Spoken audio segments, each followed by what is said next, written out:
thank you to Squarespace for sponsoring this video.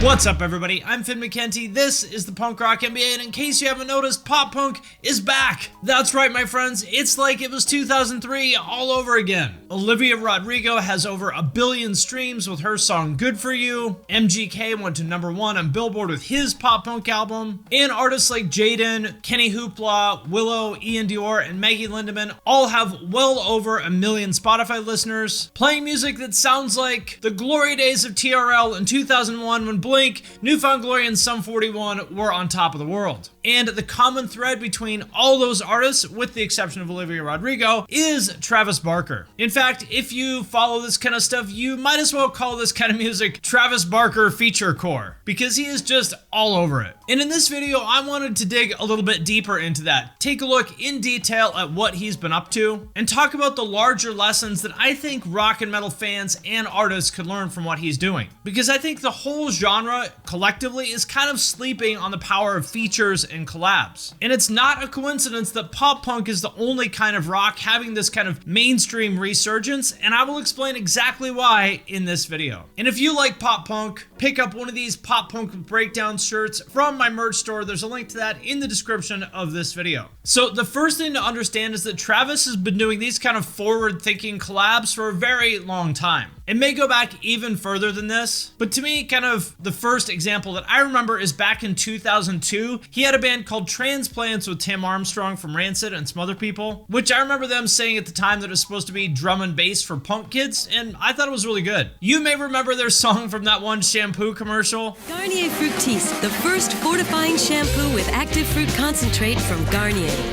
And the whole point of that band was kind of to blend these genres and bring in features from people all over the place. They had Davey Havok from AFI, Ezek from Crown of Thorns, Scarhead, Cypress Hill, and Paul Wall, among many, many others. He also did some remixes of songs by Soulja Boy, Rihanna, and Flo Rida. He had a collab project with DJ AM, rest in peace. His solo album from 2011 had Lil Wayne, Rick Ross, Kid Cudi, and Corey Taylor, among others, and tons more projects that I'm leaving out, but you get the idea. The point is that he has been doing these kind of collabs for 2 solid decades now. This is not at all a new thing for him. And there's also a long history of features and collaborations in rock in general. The most obvious one that comes to mind in the context of this video is the song Walk This Way by RUN-DMC and Aerosmith, way back in 1986, which really pioneered the idea of rap rock. Because remember, back then, the idea of rap and rock crossing streams was really kind of unheard of. Another big one was the soundtrack to the movie Judgement Night in 1993, which was like every song paired up an alternative rock band at the time with a rapper. There was Pearl Jam with Cypress Hill, Biohazard with Onyx, Faith No More with Booyah Tribe, and my personal favorite, Slayer with Ice-T.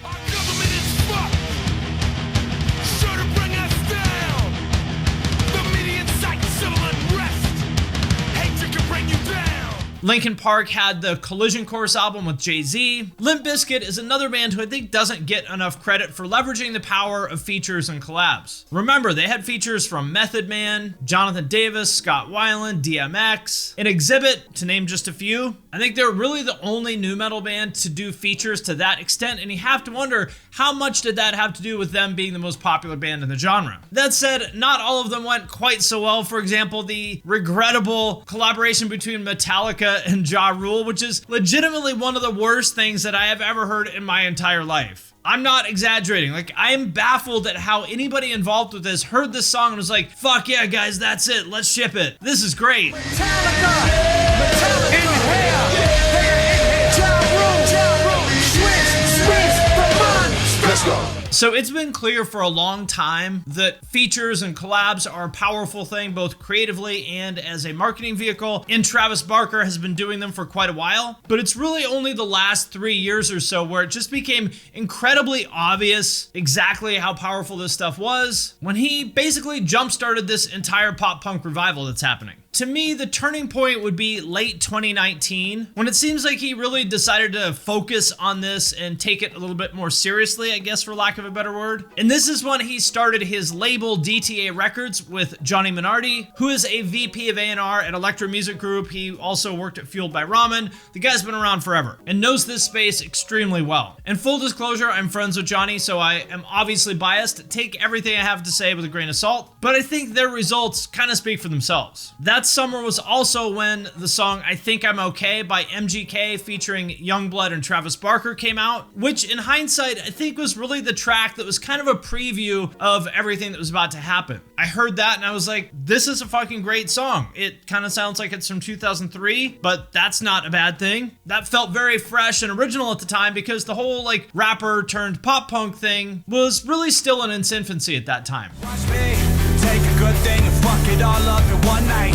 Catch me, I'm the one on the run away from the headlights. There were a few people doing it, like all the Goth Boy Clique guys, but they're relatively underground compared to people like MGK. And I think he's the one that really blew it up, even if he didn't necessarily start it. The thing that really showed everyone that this is a thing is when his album Tickets to My Downfall went to #1 in 2020, which was executive produced by Travis Barker. And unless I'm mistaken, that was the first album in the genre to go to #1 since Blink-182 in 2016. So both times that it happened in the past decade or so, Travis was involved. And although MGK was still a star in his own right, I mean, he had been a super successful rapper for years already, I think having Travis as part of the project was really key. For one, as a creative partner, I mean, the album is clearly very inspired by 2000s Blink, and who knows that style better than Travis? And with Travis involved, I think it really takes a lot of the wind out of any criticisms that it's a Blink ripoff. Because, like, how could it be a ripoff of Blink if one of the guys from Blink was the producer? Can you rip off yourself? And after MGK's success kind of validated this genre, that is when the floodgates really opened. With dozens and dozens of artists coming out who combined that early 2000s Blink style of pop punk with rap. If you like this stuff, a few names to check out would be Kenny Hoopla, Nothing Nowhere, Lil Aaron, Willow, and Jaden. Some of those artists have been around before, but all of them really blew up in the past couple years, and all of them also worked with Travis. Avril Lavigne also signed with his label DTA Records and has been having, I guess you could say, a little bit of a comeback. I'm hesitant to say comeback because she never really went away, but she has been going hard on the pop punk style in a way that kind of feels like a comeback. Her boyfriend Maud Sun is another name to check out. There's also Maggie Lindemann. She's been around for a while as a pop artist, but kind of recently made a shift to play more of that 2000s emo pop punk kind of style.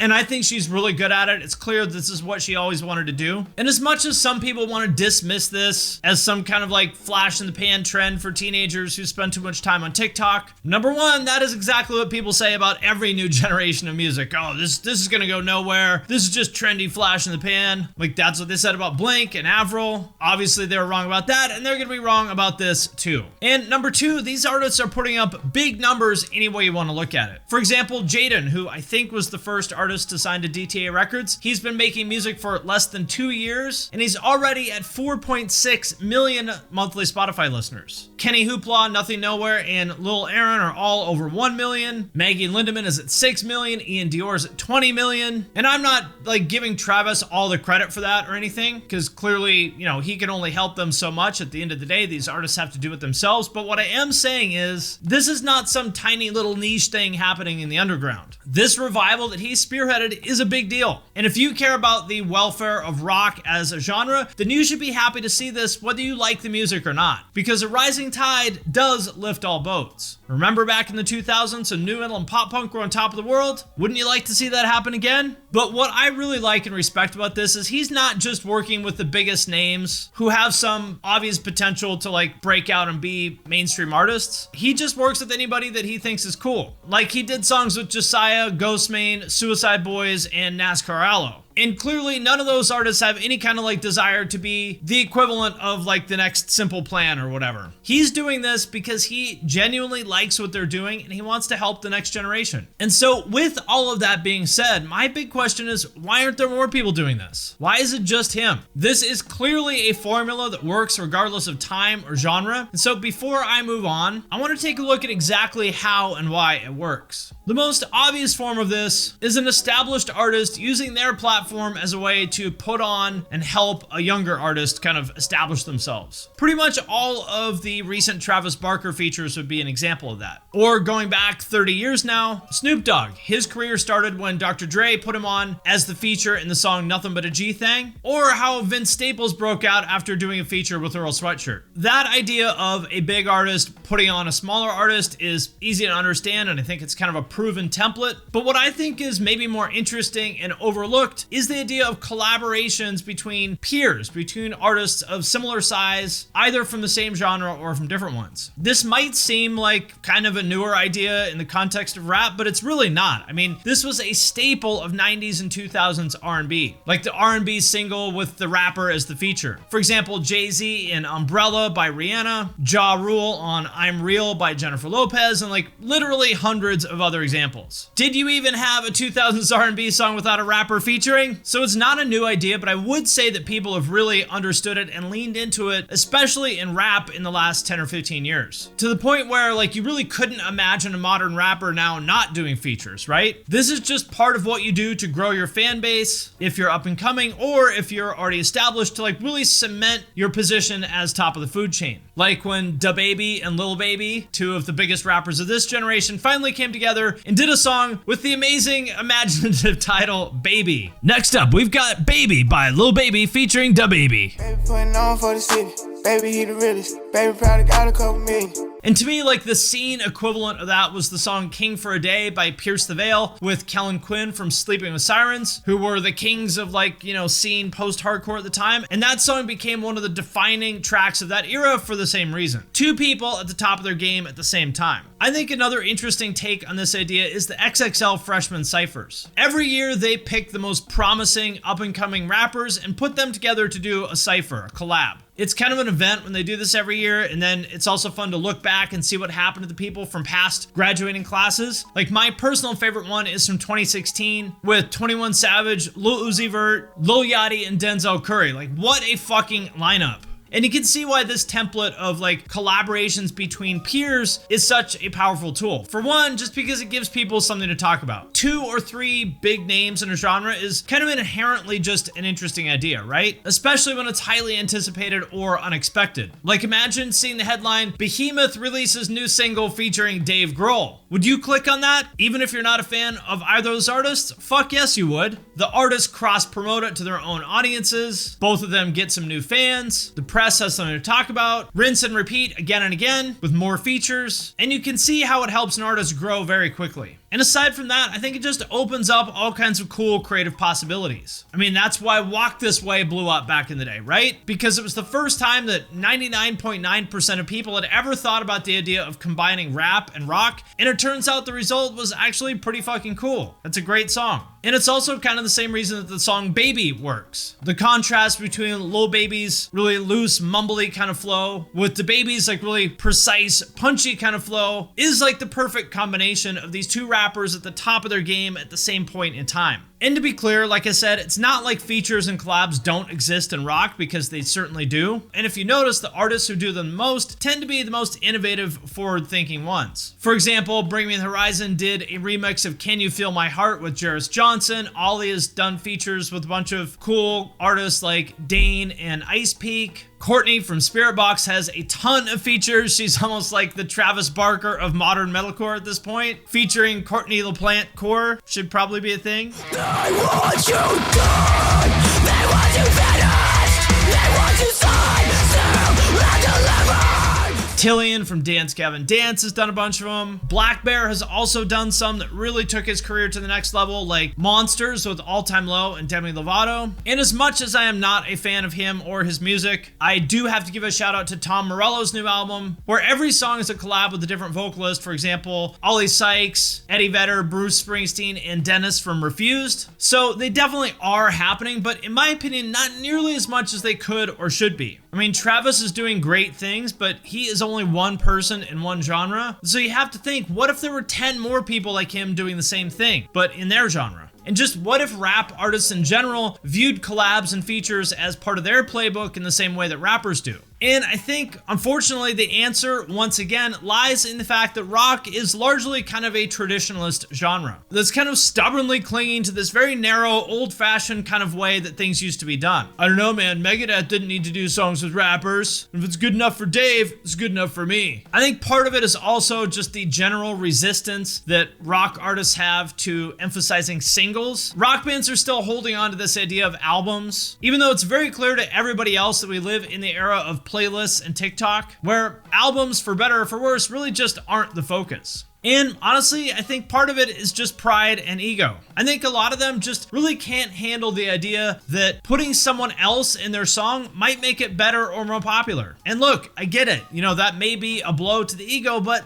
it just is what it is. So what I would really like is for the whole scene to take that Travis Barker playbook and run with it. Like, imagine if Billy Joe Armstrong decided to embrace and collaborate with new artists instead of making cringy billboards making fun of them. I love Green Day, but that was not their best moment. I think Travis is the template for how you age gracefully as an artist and use your platform to build a legacy. So that is what I want to see. I want to see that Behemoth and Dave Grohl collab. I want to see Real Big Fish and 100 Gex. I want to see it all. The possibilities are endless, but if and only if the rock scene will get out of its own way for once. And thanks again to Squarespace for sponsoring this video. I've used Squarespace for almost a decade now for my personal website, and I genuinely think their product is fantastic. You can connect with your audience and generate revenue through gated members-only content, manage your members, send email communications, and leverage audience insights all in one easy-to-use platform.